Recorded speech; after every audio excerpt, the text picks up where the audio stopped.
ஆறுமுகம் ஆன பொருள் நீ அருளல் வேண்டும் ஆதியருணாச்சலம் அமர்ந்த பெருமாளே. திருப்புகழ் திருத்தல உலாவிலே இன்றைக்கு நாம் தரிசிக்க இருக்கக்கூடிய தலம் வாலிகொண்டபுரம்.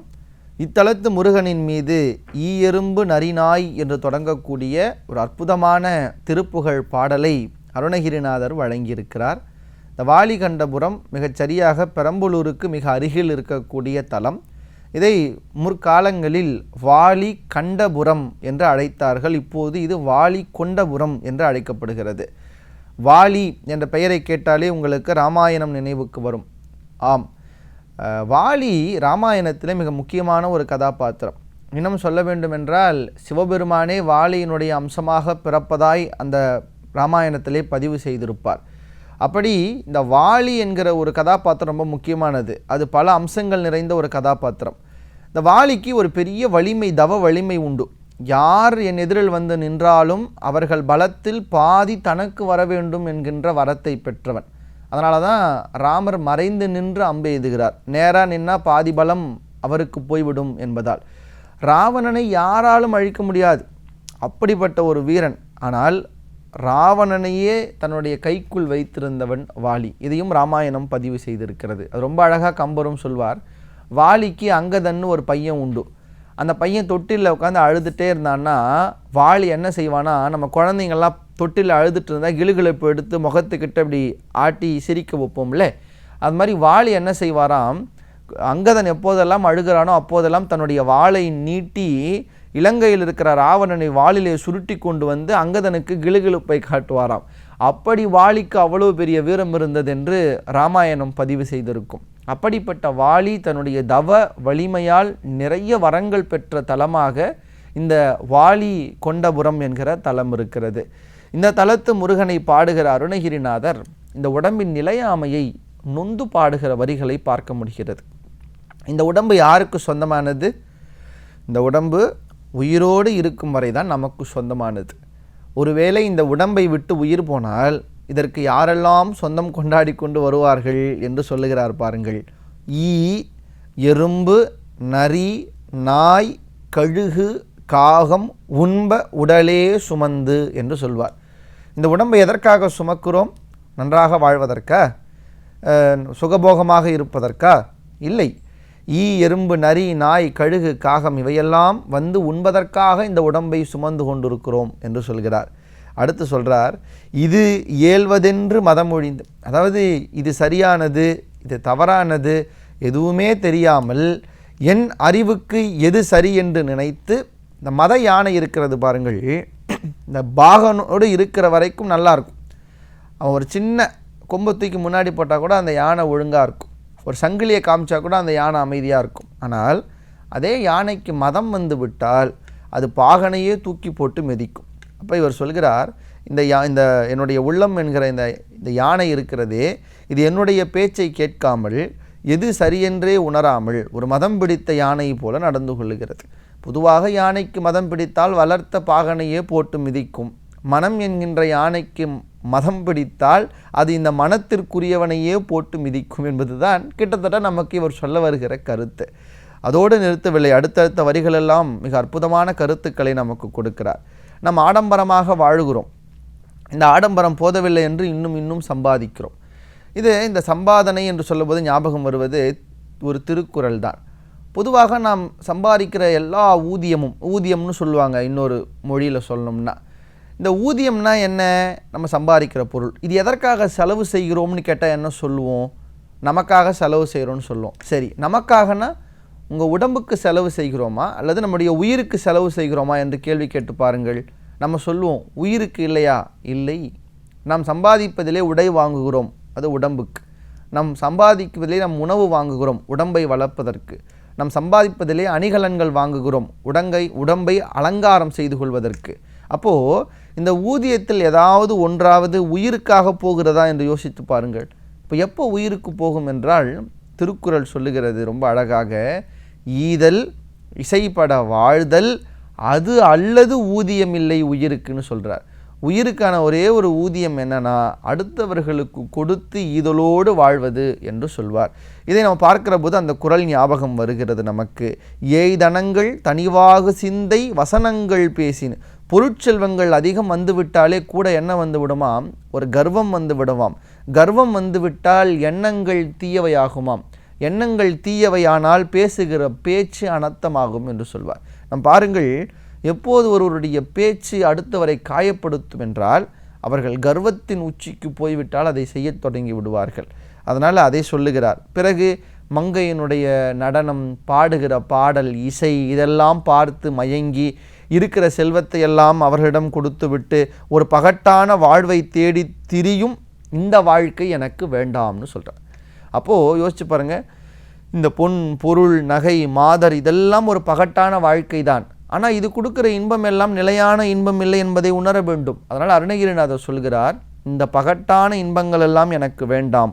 ஆசை வெந்திட உன் ஆசை மிஞ்சி சிவை சேவை கண்டு உனது பாத தொண்டென அன்பு தாராய். இதுதான் இந்த பாட்டினுடைய மையப்பொருளே. என்ன சொல்கிறார் பாருங்க, ஆசை வெந்திட, பகட்டாக இருக்க வேண்டிய ஆசை போனோம். ரெண்டாவது, உன் ஆசை மிஞ்சி. அப்போது இப்படி வச்சுக்கோங்களேன், பொதுவாக சொல்லுவாங்க ஒரு கோடு போட்டு இதை அழிக்காமல் இதை விட பெருசாக இந்த கோட்டை வந்து சின்னதாக்கணும் அப்படின்னு சொன்னால் என்ன பண்ணலான்னா, இதுக்கு பக்கத்தில் இன்னொரு பெரிய கோடு போட்டால் இந்த கோடு சின்னதாகிடும்னு சொல்லுவாங்க.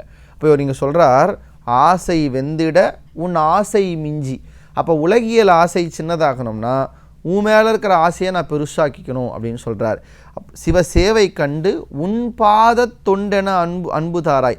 அதாவது என்ன கேட்குறாரு பாருங்க, உன் பாதத்திலே இருக்கக்கூடிய தொண்டராக எனக்கு நீ அன்பு கொடுக்க மாட்டாயா, உன் பாதத்தோடவே இருக்கணும், உன் திருப்பாதத்துக்கு பக்கத்திலேயே இருக்கணும் அப்படிங்கிற ஒரு பேர் எனக்கு கொடுக்க மாட்டாயா என்று அருணகிரிநாதர் கேட்கிற ஒரு அற்புதமான திருப்புகழ் பாடல். இதனுடைய பொருளை கேட்டு மகிழ்ந்தோம். இப்பொழுது நம் ஓதுவார் குழு இதை இசையோடு தருகிறார்கள், கேட்டு மகிழலாம். எறும்பு நரி நாய் கண்ண கழுகு காக உண்பவுடனே சுமந்து ஏல்வ சென்று மத மேமொழிந்து மத உம்பல் போலே ஏதோ மென்றிடினை போலெனவும் பறிவு ஏதோ மென்ற நீட போலெனும் பறிவு மேவி நம்பி இது போதுமென் அசீலர் ஏய்த நங்கள் தனி பாகு சிந்தை பத நங்கள் பேயேசி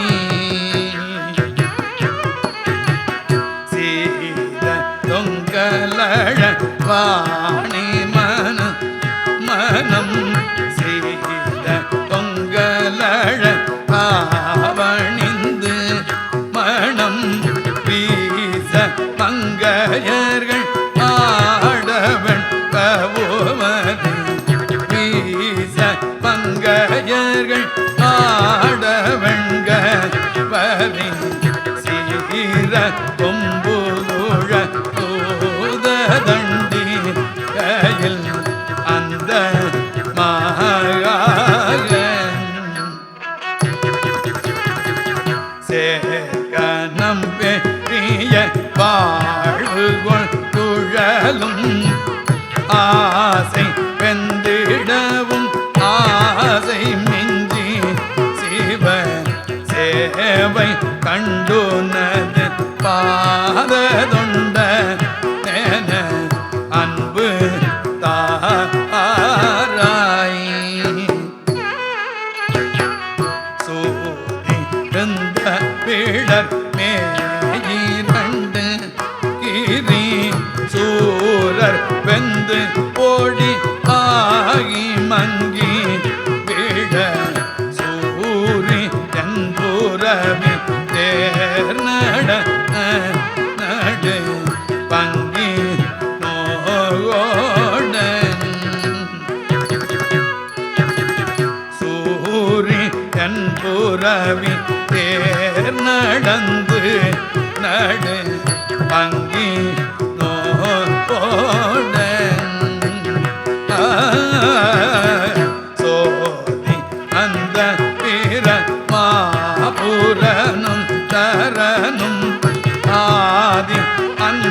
முதல் தேவ தோழு தூழ மன்றில் நட மாடுமெந்தை முதல் அலன்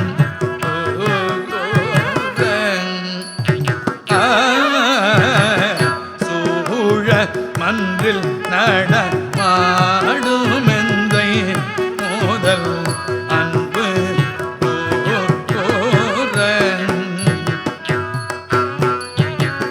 வாது கொண்ட உணர் மாட செங்கையல் வாது கொண்ட உணர் மாட செங்கையில் ஏவி அண்டர் கூடி ஏற விஞ்சயர்கள் மாதர் சிந்தை களி கூற நின்று நட நங்குள் போனி வாச கும்பதன மானை வந்து தினை காவல் கொண்ட முருகாயே பெரிய காவல் கொண்ட முருகாயே பெரிய வாலி கொண்ட